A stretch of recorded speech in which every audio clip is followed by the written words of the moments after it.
It's been too long, Sam. You were a good friend to me. One I could never forget.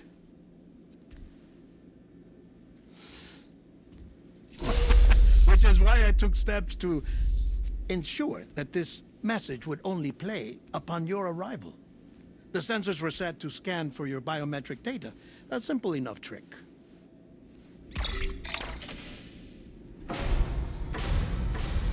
Now, this was originally a geophysics laboratory established for the study of earthquakes.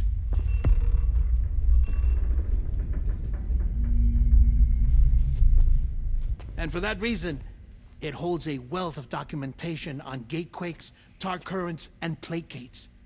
As well, I discovered, as research data on the other side. Now, what I'm about to tell you, I learned after I came to this place.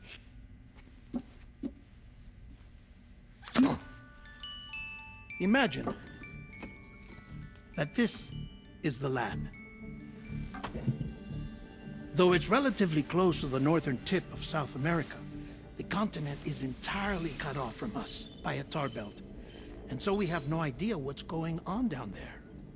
Nor do we know the state of any continent other than our own.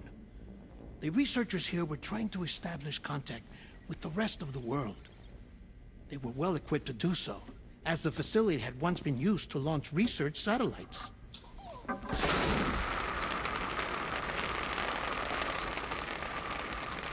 So they tried launching a variety of probes and drones in the hope of obtaining observational data, with no success. The Earth, you see, is shrouded in a thick layer of chiralium that renders electronics inoperable at altitude. So they tried sending ships across the ocean. Oh, yes. Oh, but that failed too. The high concentration of chiralium in open water proved too corrosive, invariably causing them to sink. But then the researchers found some rather rare birds on their doorsteps. Birds not native to the region. Nice birdie, nice birdie. And that, my friend, was just the beginning. Not far from the lab, they discovered a strange anomaly. Well, the surrounding area was heavily contaminated with chiralium. Yes. This is beautiful. The researchers would later dub the anomaly a plate gate. But further investigation revealed that it came into existence when you began to expand the chiral network across North America, and that the gate grew larger in tandem with the network itself. What started as a tiny fissure in space became so much more. The researchers duly installed cameras to study the gate and its surrounding area. Now, to their surprise, they caught footage of some unusual marsupials.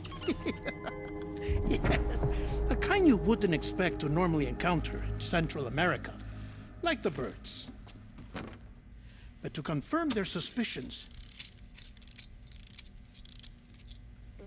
they sent an autonomous robot through the gate. The soil samples it collected were consistent with the archived geological data from the southern hemisphere.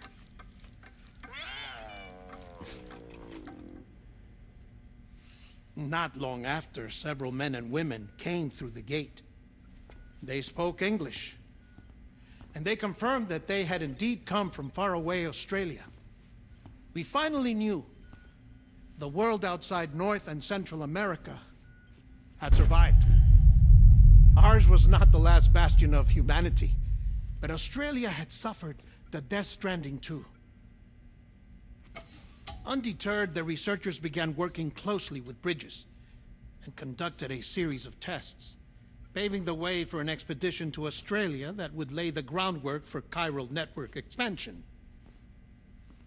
After they had first installed surveillance equipment, that is, so that the gate could be monitored from the Mexican side, a necessity to this day as Australia is not yet connected to the chiral network.